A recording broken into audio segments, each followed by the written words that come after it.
In lesson 7 we're going to look at turns in more detail and some basic aerobatic maneuvers such as the Immelmann and inverted flight.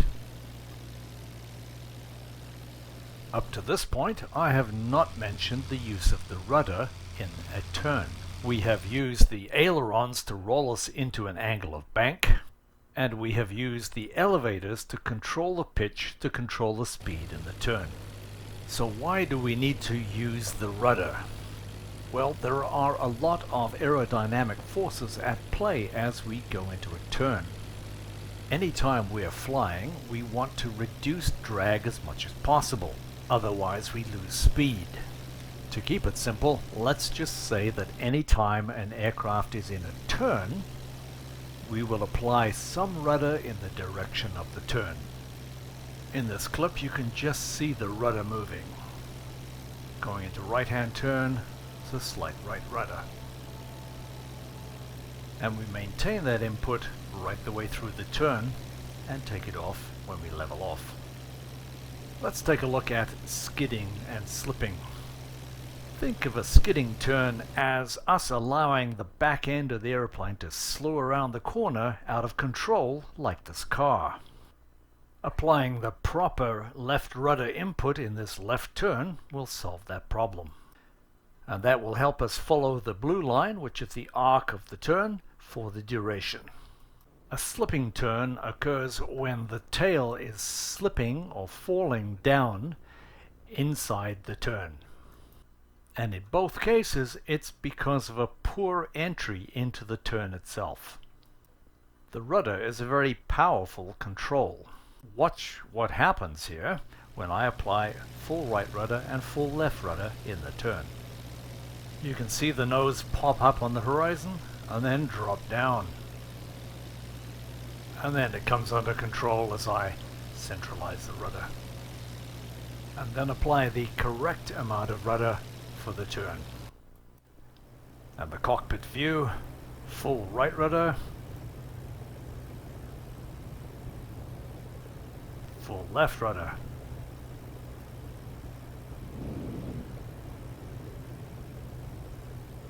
and normal rudder input.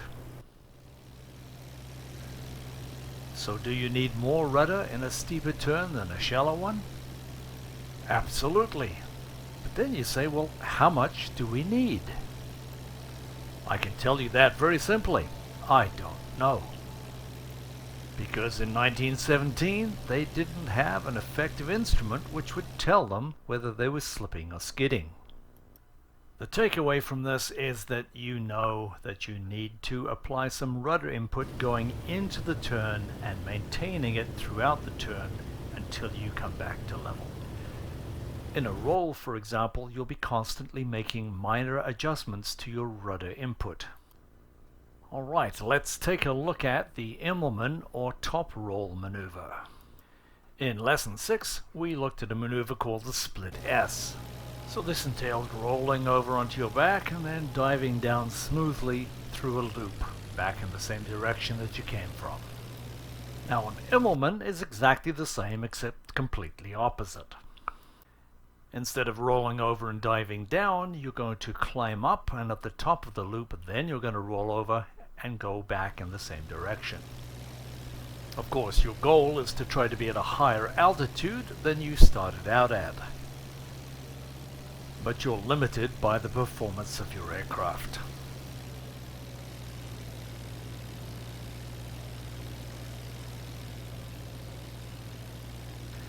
Performance and design restrictions also come into play when you're trying to do inverted flight.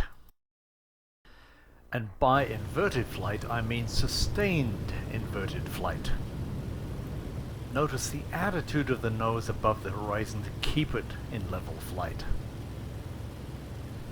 These twin-engined F-16 jets have virtually unlimited performance.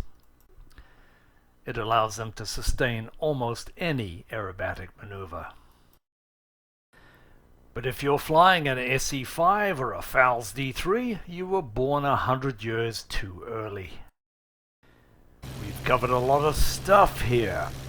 So in lesson 8, we're going to look at side slips and crosswind landings. A real challenge.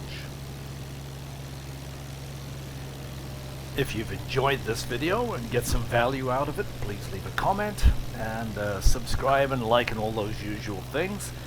But if you want to see more of these videos, specifically with the IL-2 Battle of Stalingrad, I've got about 150 training videos for you to look at. So thanks for watching, guys. We'll see you next time.